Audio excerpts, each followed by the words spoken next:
안녕하세요. 오늘도 사연 살롱을 찾아주셔서 감사합니다. 저는 이제 막 2돌을 지난 딸아이를 키우고 있는 초보 엄마입니다. 저는 요가 강사로 일하면서 몸과 마음이 건강한 삶을 살기 위해 매일 노력하고 있어요.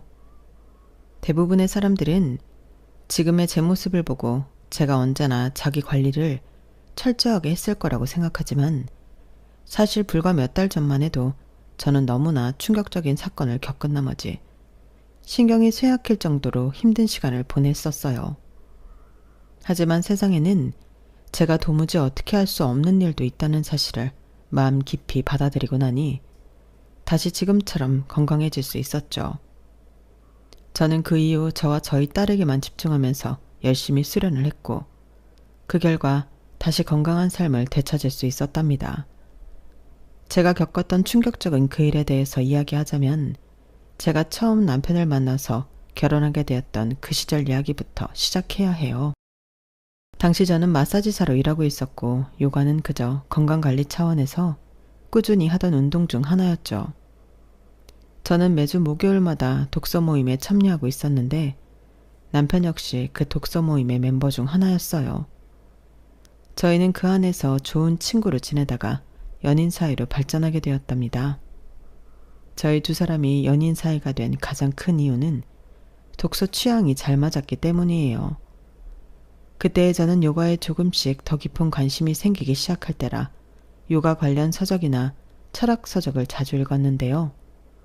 남편도 철학과 종교 등 저와 같은 분야의 책들을 좋아하다 보니 대화가 잘 통할 수밖에 없었어요. 요즘은 사이비 같이 들릴 수도 있겠지만 저는 우리 몸에 좋은 기가 흐르는 것이 무엇보다도 중요하다고 생각하는 사람이었는데 남편도 저와 같은 생각을 하는 사람이었던 겁니다. 그걸 알게 된 이후로 저희의 대화는 급속도로 깊어졌고 사이도 급속도로 가까워진 것이었어요. 보통 이런 주제로 남자와 이야기가 잘 통하는 일은 드문데 남편은 본인이 특이한 게 아니라고 극구 부인하더군요. 특이한 게 아니라 그냥 그런 환경에 많이 노출되었을 뿐이야. 우리 아버지가 한의사시거든. 당연히 어렸을 때부터 이런 얘기를 많이 들을 수밖에 없었지. 아, 정말? 그럼 세강 씨도 한의학에 관련해서 엄청 해박하겠네. 어쩐지 아는 게 너무 많다 했어. 해박한 건 아니고 난 우리 아버지만큼 똑똑하진 않아서. 다만 우리 몸에 음양오행이 중요하고 기가 잘 흐르는 게 중요하다는 것만 동의할 뿐이지. 아버지처럼 비싼 한약을 먹어야만 건강해진다고 생각하진 않아. 그래도 그런 것들이 도움이 될 수도 있지. 이렇듯 서로 말이 잘 통하니 연애도 안정적이기만 했죠. 그 전에 제가 해왔던 연애들은 항상 자음이 잦고 사건 사고가 많았는데 남편과의 연애는 싸움도 없고 평온하기만 했어요. 공무원이던 남편의 일과는 늘 변함이 없었고 그래서인지 감정이 크게 너를 뛰는 일도 없을 것 같더라고요. 저는 어느 순간부터 당연히 이 사람이랑 오래오래 같이 살겠구나 하고 자연스럽게 받아들이고 있었어요. 남편 역시 동일한 생각을 가지고 있었던 것 같아요. 3년째 연애를 하던 어느 날 남편은 벚꽃길을 걸으면서 담담하게 결혼하고 싶다는 이야기를 먼저 꺼내더군요. 저는 그게 다른 요란한 프로포즈보다 좋았고 당연히 그러자고 대답을 했죠. 그날 귀가한 저는 밤새 결혼식을 어떻게 올릴지 이것저것 상상의 나래를 펼치다 새벽 늦게 잠이 들었을 만큼 설렜어요. 하지만 다음 날 남편의 입에서 나온 말은 전혀 예상하지 못했던 얘기였습니다. 우리 혼인신고는 언제 할까? 나야 어차피 주민센터에서 일하니까 당신이 편한 시간에 맞출게. 벌써 혼인신고부터 결정해? 아직 결혼식 날짜도 안 정했잖아. 그리고 어느 지역에 살지도 난 땡땡동 근처에 몇 개 알아봤는데. 결혼식? 아유, 결혼식 굳이 해야 돼? 어차피 우리 둘 다 혼자 사는데 그냥 혼인신고만 하고 살림만 합치면 안 될까? 남편의 파격적인 말에 저는 펄쩍 뛸 수밖에 없었죠. 뭐? 결혼식을 아예 안 올리자고? 그게 무슨 소리야? 아니 그럴 거면 프로포즈는 왜 한 거야? 아니 내 말은 부부가 되자는 거였지 결혼식을 올리자는 건 아니었어.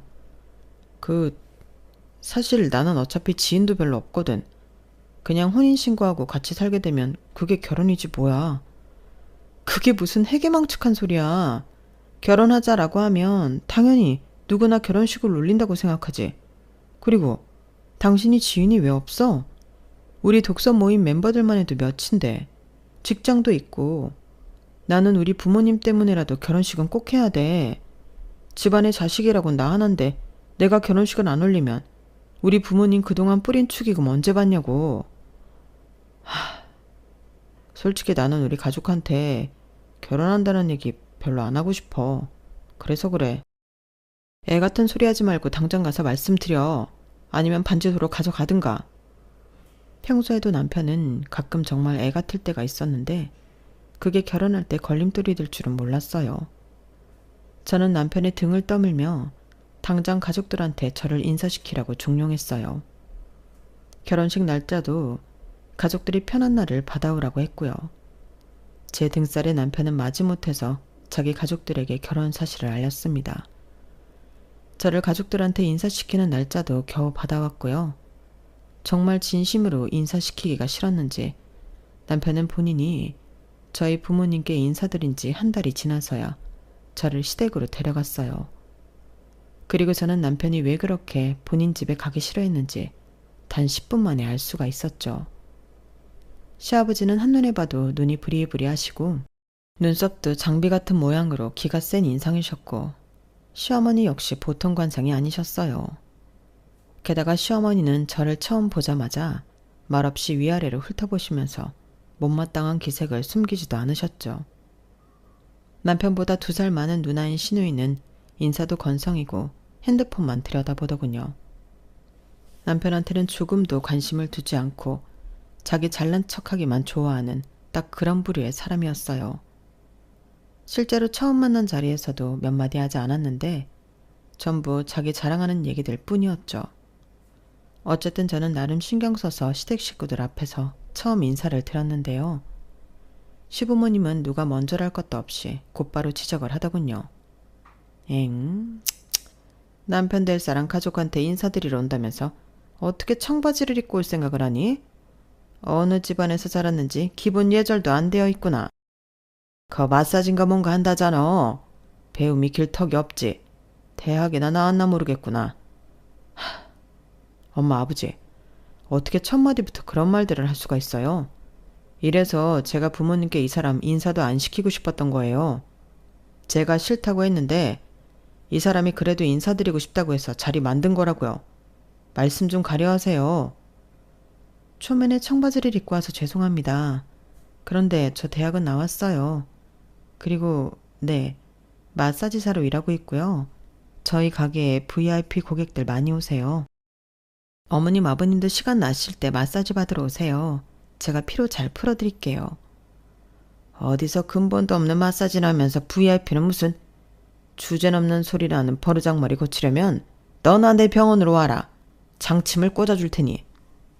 초반에는 시부모님이 너무 악담을 해서 조금 당황하긴 했지만 애초부터 어느 정도 천대받을 걸 예상하고 갔기에 저는 금방 적응을 했어요. 대화가 안 통한다는 걸 확인했으니 그 다음부터는 불필요한 대화를 하려 애써 노력하지도 않고 열심히 밥을 먹었죠. 막상 제가 말을 안 하니 오히려 시부모님 쪽에서 결혼은 언제 할 거며 신혼집은 어디에 마련할 거냐는 등 이것저것 물어보시더군요. 저는 물어보시는 말에만 친절하게 대답해드렸답니다. 그리고 자리가 어느 정도 마무리될 때쯤 이렇게만 말씀을 드렸어요. 상견례 때는 저희 부모님이랑 어른들끼리 대화하는 자리잖아요. 그날은 오늘 저한테 하셨던 것처럼 비난하거나 지적하는 등의 언행은 삼가해 주셨으면 좋겠습니다. 저나 저희 부모님이 못마땅하신 거 저 존중해요. 그렇지만 저희 부모님한테 공격적인 말씀은 삼가주세요. 저 대바라진 것을 봤나? 어디서 어른한테 눈 똑바로 뜨고 이래라 저래라야? 이 사람 말대로 안 할 거면 저희 결혼식에 오지 마세요. 그럼. 아버지는 어차피 오셔도 할 일 없으시고 엄마 대신 화촉 점화해 줄 사람도 얼마든지 구할 수 있어요. 두 분 없어도 결혼식 잘만 굴러가니까 장인어른 장모님 앞에서 말씀 가려서 안 하실 거면 그냥 오지 마세요. 남편의 단호한 말에 시부모님은 혀를 끌끌 차시면서도 더 이상 아무 말도 하지 않으셨어요. 그리고 정말로 상견례 때는 말씀을 좀 가려 하시더군요. 그럼에도 싫은 티를 완전히 지울 수는 없었는지 그저 뚱하게 있다가 하셨고, 당연히 저희 부모님은 저희에게 물어보실 수밖에 없었죠. 사돈내외가 영 불편해 보이시던데 괜찮은 거 맞니? 영 이 결혼 마음에 안 들어하는 것 같아. 사실 저희 집이 그다지 화목하지 못해서 그렇습니다. 심려를 끼쳐드려 죄송해요. 하지만 저는 가족들과 거리를 두고 산 지 이미 오래고 결혼하고 나서도 교류할 생각이 없습니다. 신혼집도 일부러 저희 본가와는 먼 곳에 구했고요. 걱정하실 일 없게 하겠습니다, 장모님. 칼같이 시댁과 선을 긋는 남편의 말에 저희 부모님은 안심하고 돌아가셨어요. 과정은 불안했지만 다행히 저희는 무사히 행복한 결혼식을 올릴 수 있었어요. 그리고 남편이 호언장담했던 대로 신혼 때는 정말 시댁과 교류가 거의 없었습니다. 심지어 명절조차도 그냥 지나갔어요. 저보다도 남편이 더 시댁에 가기 싫어하니 저는 더없이 편했고, 덕분에 결혼 초기엔 행복한 나날들만 마음껏 누릴 수가 있었답니다. 그렇게 행복한 생활을 이어가던 중 불행은 어느 날 갑자기 저희 삶에 끼어들었어요.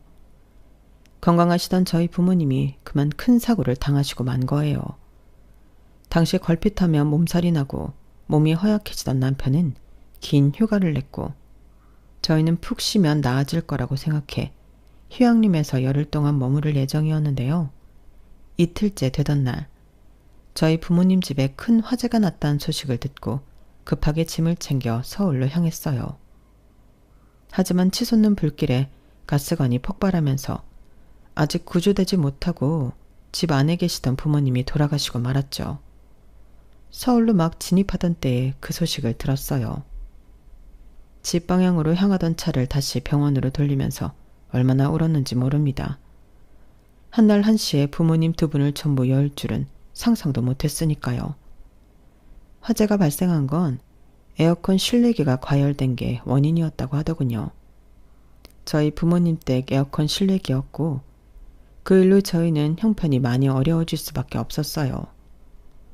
법적으로는 부모님 유산으로 보험 및 손해보상금 처리를 전부 해드리고, 남은 빚은 상속 포기로 진행했기에 문제될 게 없었지만, 저희는 피해가 심한 세대에게 따로 또 보상금을 드렸어요. 저희 부부의 형편상 무리한 지출이었지만 조금이라도 더 노력하지 않으면 부모님 장례에서 마음껏 슬퍼할 수도 없을 것 같았거든요. 남편은 한동안 힘들어하는 절 오랫동안 위로해 주었어요.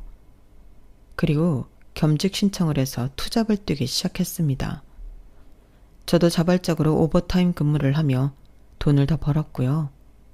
그러던 중 다니던 요가 학원에서 요가 강사 자격증 클래스를 오픈한다는 소식을 들었죠.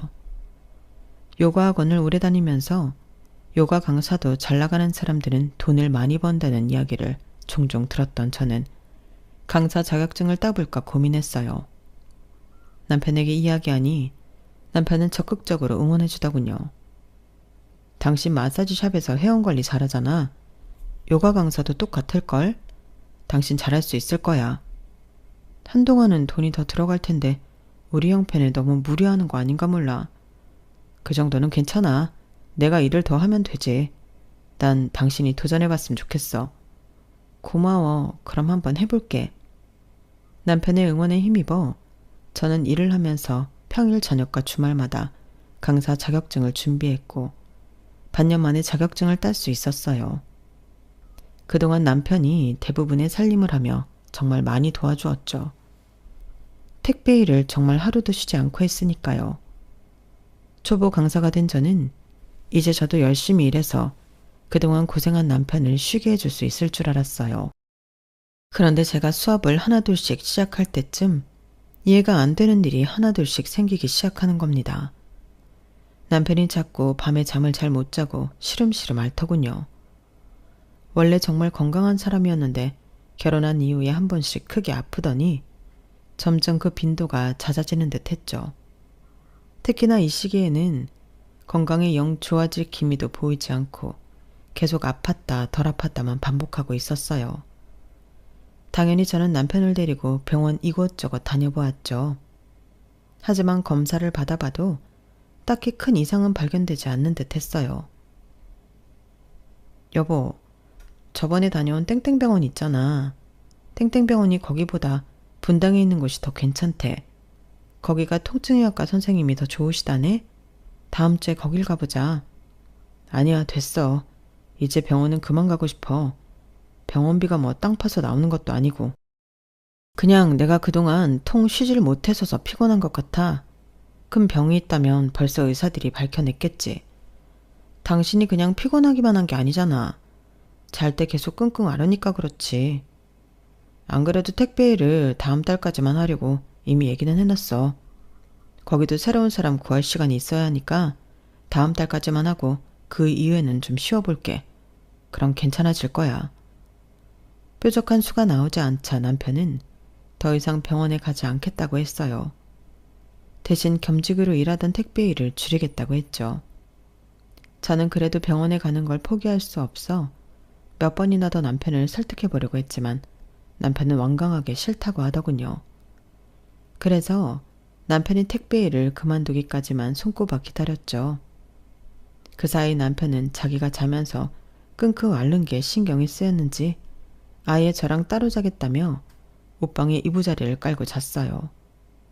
제가 가뜩이나 몸이 안 좋으니 당신이 침대에서 자라고 해도 말을 안 들으면서요. 결국 저는 어쩔 수 없이 남편을 예의주시만 하며 내버려 두고 있었는데요. 애써 큰일이 아닐 거라고 마음을 다독이며 하루하루를 보내던 어느 날 남편에게서 믿기지 않는 소식이 들려온 거예요.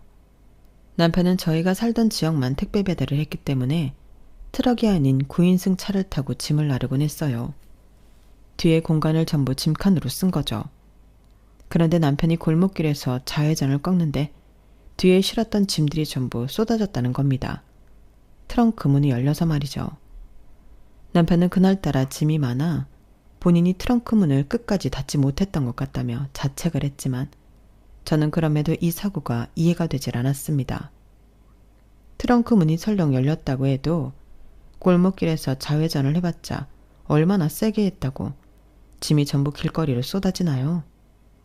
조금 경사가 진 골목이쯤이야 했지만 그래도요. CCTV를 봐도 이해가 안 가더라고요. 하지만 제가 이해가 가던 말던 어쨌든 망가진 물건들은 저희가 배상을 해줘야만 했습니다.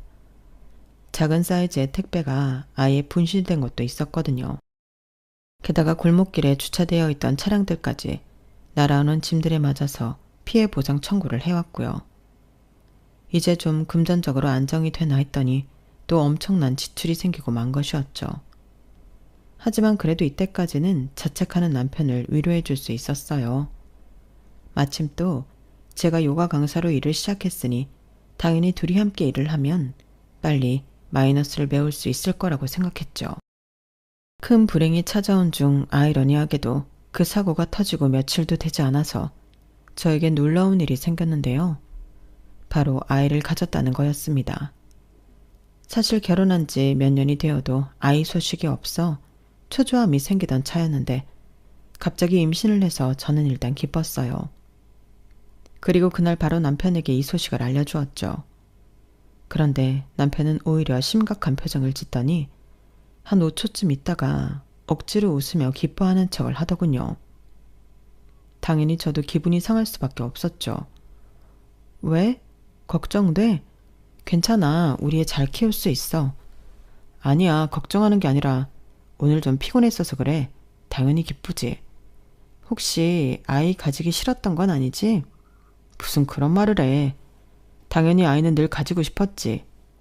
남편이 영혼이 하나도 없는 말투로 기쁜 척을 하는 모습에 저는 됐다며 그냥 안방으로 들어와서 잠들어 버렸어요. 물론 저도 저희의 형편상 애를 잘 키울 수 있을까 하는 걱정이 생기긴 했지만 그래도 애써 긍정적으로 생각하고 있었는데 남편의 반응에 제대로 마음이 상하더군요. 그렇게 안 좋은 마음으로 겨우 잠이 들었는데 한 2시간쯤 지났으려나요? 저는 부산스러운 소리에 다시 잠이 깰 수밖에 없었어요. 거실로 나가보니 남편이 외투를 챙겨 입고 있더군요. 뭐야? 무슨 일이야? 나가려고? 응, 깼어. 남편의 목소리도 안색도 너무 안 좋아서 이마에 손을 올려보았더니 세상에 몸이 펄펄 끓고 있는 겁니다. 저는 깜짝 놀랐어요. 열이 왜 이렇게 심하게 나? 당신 괜찮아? 지금 병원 가게? 당신은 쉬고 있어. 나 혼자 다녀올게.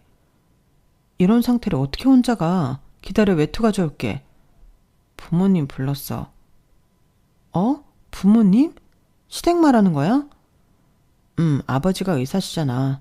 부모님이 병원으로 와주신다고 했어. 병원 갔다가 부모님 댁에 좀 있다 올게. 병원 많이 다녀봤지만 양약으로는 한계가 있는 것 같아서 일부러 불렀어. 부모님 있는데 당신 데려가고 싶지 않아. 내가 연락할게. 집에 있어. 시댁 식구와 관련해서는 늘 저보다 더 예민하게 굴던 남편이었기에 저는 결국 남편의 말을 들을 수밖에 없었어요. 대신 택시를 타는 순간까지 함께 있어 주었고 병원에 도착하자마자 전화하라는 말을 30번쯤 하고 남편을 보내주었죠. 그리고 거실 소파에 앉아 밤새도록 남편의 전화를 기다렸는데요. 저는 다음 날 날이 밝아서야 연락을 받을 수가 있었어요. 남편이 아닌 시댁에서 시어머니한테서 온 연락이었죠. 어제 저녁에 석진이가 집으로 오는 길에 사고를 당했다. 네? 뭐라고요? 무슨 사고요? 택시를 타고 오다가 도로에서 고라니를 쳤다고 하더구나. 기사랑 석진이 둘 다 다쳐서 병원에 와 치료받는 중이다. 고라니라고요? 아니 병원 가는 길에 그럴 만한 도로가 없을 텐데요. 어제 병원으로 바로 간다고 했는데 그럼 남편은 얼마나 다쳤어요? 심각한가요? 병원? 석진이는 우리 집에 오는 길이었어. 우리 집으로 오는 길에 큰 산 옆으로 난 길 있잖냐. 어쨌든 그리 됐다. 어제 그이가 많이 아파서서 병원으로 바로 간다고 했었거든요. 어쨌든 그래서 어느 병원이에요? 남편은 얼마나 다쳤는데요? 석진이는 괜찮다. 치료받으면 다 나을 거야. 어머님, 병원은 어디냐고요? 석진이가 오지 말라고 한다. 너한테 어디 병원인지 알려주지도 말라고 하고. 네? 그게 무슨 말도 안 되는 소리예요. 남편 좀 바꿔보세요. 말도 안 되는 소리라며 제가 빨리 병원을 알려달라고 소리쳤지만 시어머니는 남편을 바꿔주지도 않고 끝까지 병원을 알려주지 않은 채로 전화를 끊어버렸어요. 그 뒤로 수십 통의 전화와 문자를 했지만 시어머니는 침묵을 일관하더군요. 남편에게서는 아무런 소식도 없고 급기야 남편의 핸드폰이 아예 꺼진 것 같더군요. 시댁에서 작정하고 저한테 아무것도 알려주지 않으니 저는 아무것도 할 수가 없었어요. 남편이 그날 저녁에 타고 갔던 택시조차도 남편이 부른 거였기 때문에 택시 기사에 대한 정보도 알 수가 없었죠. 시댁에 작정하고 찾아가 몇 날 며칠 지켜봐도 시부모님은 아예 집에 들어오지도 않는 듯 했어요. 저는 미친 사람인 척하고 경찰까지 들어가 그날 고라니를 치고 사고가 났던 차량이 있는지 알아봐달라고 부탁했지만 아무런 사건 없이 그런 걸 찾아줄 수는 없다며 번번이 거절만 당하고 말았답니다. 그렇게 한 달이 지났어요. 저는 그렇게 어느 날 갑자기 남편을 한 달 동안이나 못 보고 산 사람이 되었어요. 그런데 한 달 후에 드디어 시어머니한테 다시 연락이 왔습니다. 핸드폰에 시어머니 번호가 뜨자마자 저는 미친 사람처럼 전화를 받았는데요. 시어머니가 전해온 소식은 청천벽력 같은 소리였어요. 남편이 사망했다는 것이었죠. 지금 장례식 마치고 돌아오는 길이다. 가지고 있던 짐은 알아서 처분해. 앞으로 우리가 따로 볼 일은 없을 것 같구나.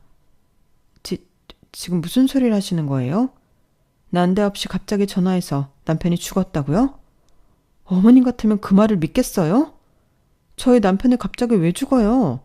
대체 무슨 일인데요? 그가 몸이 많이 아팠다고 들었다. 그런 와중에 사고까지 당하니 몸이 벼터내질 못한 모양이야. 어쨌든 할 말 다 전했으니 이만 끊으마. 어머님! 저는 정신이 나갈 만큼 화가 나서 전화가 끊기자마자 곧바로 시댁으로 향했어요. 시댁 앞에서 몇 날 며칠이라도 있을 기세였죠. 그간 시댁에 항상 인기척이 없었는데 그날 갔더니 놀랍게도 불이 켜져 있더군요. 저는 미친 사람처럼 초인종을 100번도 더 누르고 문을 미친 듯이 두드리며 당장 나오시라고 고래고래 소리를 질러댔어요.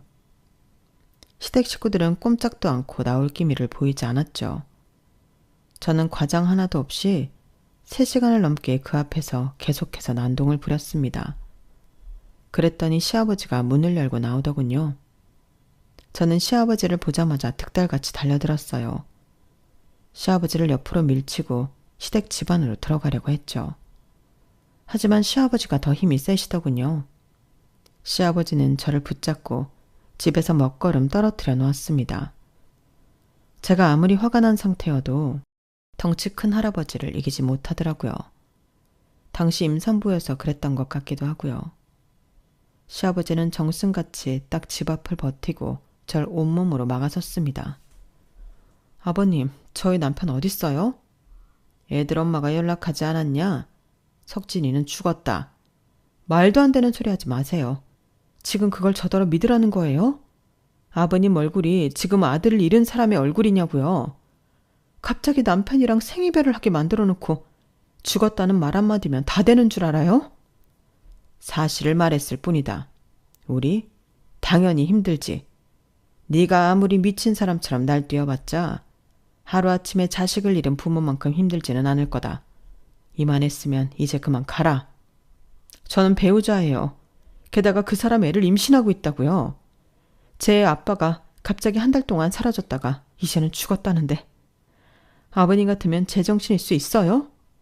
아버님이랑 어머님 행동이 너무 수상하잖아요. 지금 전 두 사람 말 안 믿어요. 남편 사망 신고라도 하셨어요? 죽었으면 어디에 묻었는데요? 제대로 답을 하시란 말이에요. 시아버지는 한동안 아무 말 없이 저를 쳐다보기만 했어요. 워낙 표정이 없으셔서 대체 무슨 생각으로 절 쳐다보고 있는지 모르겠더군요. 다시 말이 없어진 시아버지를 붙잡고 저는 다시 남편의 행방을 물으며 고래고래 소리를 질렀어요. 울고불고 화를 냈다가 매달려도 봤다가 난리를 쳤지만 시아버지는 미동도 없이 가만히 계셨죠. 제가 지쳐서 힘이 없어지자 그제서야 시아버지는 마지막 한마디를 하고 다시 집으로 들어갔어요. 인정하기 힘들겠지만 석진이는 정말로 죽었어. 화장했고 유언에 따라서 뼈가루는 강에다 뿌렸다. 지금 임신한 상태면 몸 그렇게 함부로 쓰지 말아라. 남편이 갔어도 애는 이제 태어나는데 애를 봐서라도 정신을 차려야지. 의미 없는 짓 그만두고 이제 들어가 쉬거라. 저는 어쩔 수 없이 그날은 다시 집으로 돌아왔어요. 하지만 몇 날 며칠 더 시댁을 찾아갔죠. 그렇지만 그날 이후로 한 번도 시댁 식구들을 다시 볼 수 없었습니다. 이 모든 일이 너무 현실적이지 않아서 당시 저는 제가 머리가 어떻게 된 줄 알았는데요. 그나마 제가 정신을 붙들 수 있었던 것은 산부인과에서 검진받으러 오라는 연락을 받았기 때문이었어요. 그 연락을 받고 시아버지 말대로 임산부인데 너무 제 자신을 돌보지 못했다는 것을 퍼뜩 깨달은 것이었죠. 당장은 남편을 찾으려고 동분서주하며 뛰어다니는 것보다 아이를 건강하게 잘 낳아야 하는 게 더 중요한 일이었습니다. 그걸 위해선 몸 관리도 잘하고 돈도 예전처럼 다시 잘 벌어야 했죠. 그래야 출산 전후로 일을 쉬더라도 금전적으로 버틸 수 있을 테니까요. 저는 아이를 생각하면서 억지로 정신을 차려 다시 제대로 된 생활을 하기 시작했어요. 그러면서도 틈틈이 경찰서나 그 근처 병원 등을 찾아가 남편 이름으로 들어온 환자가 없었는지 물어보고 다녔죠. 혹은 그 이름으로 사망 접수나 사망 신고가 되어 있는지도 물어보았어요. 그런데 그 어떤 병원에서도 남편을 치료했다는 얘기를 듣지 못했고 경찰에서조차 계속 사망 신고가 안 되어 있다고만 하고 발벗고 나서서 남편을 찾아주진 않더라고요. 그뿐만 아니라 경찰서에서는 자꾸만 찾아오는 저에게 원래 집 나간 배우자는 경찰에서 찾아줄 수 없는 거라며 정신 차리라는 얘기를 했어요. 저더러 심리 상담이라도 받으라고 하더군요. 저는 그런 소리를 들은 이후로 경찰에 찾아가는 걸 관두고 남편을 찾으려는 노력도 관뒀습니다. 점점 배가 불러와 움직이는 게 힘들어진 탓도 있었고요. 결국 저는 혼자서 아이를 출산했어요. 산후조리원 갈 돈이 없어서 바로 집으로 와서 아이를 혼자 돌보는데 너무 힘들어서 눈물이 저절로 줄줄 났죠. 출산과 동시에 마사지샵과 요가 학원에서 해고를 당했어요. 그 전에 남편을 찾겠다고 매일같이 시댁이며 경찰서, 병원을 돌아다니다 보니 일을 제대로 못했었기 때문에 어찌 보면 당연한 결과였죠. 퇴직금을 받긴 했지만 애 키울 생각하면 푼돈에 가까웠습니다. 그런 상황에서도 모유 수유를 하기 위해 편의점에서 인스턴트 미역국을 사 먹는 제 모습이 스스로 너무 처량하더군요. 몇 달 동안 아이랑 둘이 지내며 몸은 하루하루 축났고 저는 더 이상 울 힘도 없어질 정도로 기력이 쇠하고 있었어요. 신생아를 돌보느라 잠도 제대로 못 자니 우울증이 날로 심해져만 갔죠. 계절이 3번쯤 바뀌었을 때 이대로는 애도 죽고 저도 죽겠다 싶어서 저는 무작정 택시를 부르고 시댁으로 향했습니다. 무작정 초인종을 누르고 인터폰 카메라 앞에 아이를 들이밀고 있었어요. 처음에는 애를 보고도 문을 안 열어주더라고요. 초인종을 몇 번 더 누르자 아이가 울기 시작했고 그제서야 시어머니가 현관문을 열고 나오더군요. 그간의 경험으로 저는 시어머니가 문을 여는 동시에 문을 확 열어버렸어요. 시어머니가 휘청거리며 넘어질 뻔했지만 저는 그러거나 말거나 일단 몸의 반을 시댁 집안으로 들이밀었죠. 너 이게 뭐하는 짓이야? 왜 남편 사망신고 아직 안 했어요? 남편 죽었으면 얼른 사망신고 하세요. 그래야 제가 보험금이라도 받죠. 저야 그렇다 쳐도 이 집 손주가 굶어 죽을 판이에요 지금. 경찰 부르기 전에 당장 나가. 문에서 얼른 안 떨어져? 시어머니가 저를 밀치려고 하자 저는 아예 문고리에 매달려 버렸어요. 그리고 미친 사람처럼 악을 썼죠. 이 집 손주가 죽는다고 당장 돈을 빌려주기라도 해야 하는 거 아니에요? 차용증이라도 써줄 테니까 돈 내놔요. 무슨 거지들도 아니고 무식하게 와서 목소리만 높이면 다야? 당장 나가. 난 니네 같은 거지들 상종 안 한다. 경찰 부르기 전에 나가. 불러요 경찰. 부르라고요. 어느 날 갑자기 멀쩡히 살아있는 남의 남편 죽여놓고 보험금도 못 받게 버티고 있는 거 보면 당신들이 살인이라도 했을 줄 어떻게 알아? 당신들이 내 남편 죽였지? 불러 경찰. 내가 당신을 다 살인자로 신고할 거야. 너 정말? 쌀이라도 갖다 줄 테니 얼른 나가. 너 지금 제정신이 아니야. 당신들이 조금이라도 상식적으로 그렇으면 저도 애기도 이런 고생 안 해요. 당신들이 이딴 짓을 하고도 사람이에요? 어떻게 생사람을 잡아놓고도 인간이냐고. 그동안 쌓여있던 억울함과 서러움이 전부 토해져 나오면서 저는 결국 문에 매달린 채 엉엉 울면서 통곡하고 말았어요. 당신들 모두 지옥에 떨어질 거라고 욕을 해대면서요. 그런데 그때였어요. 어떤 사람이 거실에서 현관으로 걸어 나오더군요. 저는 자연스럽게 그쪽으로 눈이 가게 되었는데요. 그 사람을 보니까 현관문을 잡고 있던 손이 저절로 힘이 풀리고 멍하니 그 사람을 응시하게 되었어요. 그 사람은 제 남편이었습니다. 하지만 제가 놀란 건 죽었다던 남편을 만나서가 아니었어요. 당신 뭐야? 당신 내 남편 맞아?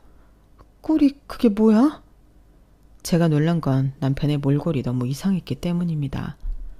화장이며 한복이며 요상한 꼴을 한 남편은 절 보고 낮은 목소리로 말했어요. 그동안 속여서 미안해. 당신이랑 가까이 있으면 안 되는 상황이었어. 신을 받았거든. 신을 받았다고? 그게 무슨 무당이라도 됐다는 거야? 믿을 수 없는 이야기였지만 남편의 몰골은 그게 아니고선 설명이 안 됐어요. 제가 너무 황당해서 아무 말도 못하고 굳어있는데 시어머니는 얼른 아기를 안아서 안으로 들어가더군요. 남편은 저를 이렇게 세워서 집 안으로 데리고 들어갔어요. 시아버지는 시어머니한테 애를 받아들고 얼른 달랬고 시어머니는 주방으로 들어가시는 것 같았어요. 저는 남편이 이끄는 대로 거실 소파에 앉아서 이 모든 말도 안 되는 일을 이해하려고 애썼습니다. 한편으로는 제가 드디어 미쳤나 싶기도 했고요. 제 옆에 앉은 남편은 땅이 꺼져라 한숨을 쉬며 이야기를 시작했어요. 사실 재작년부터인가 자꾸 이상한 꿈을 꾸기 시작했어. 당신은 잘 이해할 수 없겠지만 하긴 나도 직접 겪으면서도 이해가 안 됐으니까. 처음에는 나도 이렇게 되기 싫어서 거부했는데 그럴수록 자꾸만 주위에서 이상한 사고가 나더라고. 그리고 자꾸 아프고. 처음엔 한두 번 그러다 많은 것 같더니 점점 빈도가 잦아졌어. 그런데 그때 당신이 임신을 했다니까. 내가 거기 계속 있으면 당신이나 아기한테도 안 좋은 영향이 갈 것 같아. 얼른 자리를 피한 거야. 그래서 그게 다야? 그래서 죽었다는 소리를 했다고? 상식적으로 그럼 당신이 직접 나랑 통화를 해서 상황 설명을 했어야지. 그게 아니더라도 어디 요양원을 갔다던지. 멀쩡한 사람 어거지를 과부 만들어 놓고 지금 그걸 이유라고 되는 거야? 방법이 잘못되었다는 거 알아. 하지만 당시엔 나도 부모님도 정신이 없었어. 그리고 차라리 내 존재 자체를 없애면 당신이 빨리 포기할 줄 알았어. 처작시 내팽겨 쳐놓고 내가 당신 찾기를 포기하길 기다리고 있었던 거네? 당신 이거 이혼 사유야. 알아? 사기라고. 세상에 어떤 미친 인간이 임신한 지 아내한테 시부모 시켜서 죽었다는 사기를 쳐. 그리고 어머님 아버님도 부끄러운 줄 아세요. 이딴 사기 행각에 가담해놓고 뭐? 거지라고? 당신들 단체로 다 정신이 나간 거라고요. 시댁 식구들은 모두 아무 말도 못했어요. 잠시 뒤 아기를 안고 있던 시아버지가 무겁게 입을 열더군요.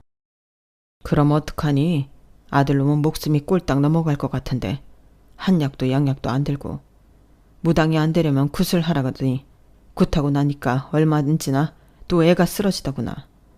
결국 무당이 될 수밖에 없다면서 또 굿을 하고 굿 한 번 할 때마다 돈이 얼마나 드는지 알아? 우리가 무슨 재벌도 아니고 말이야.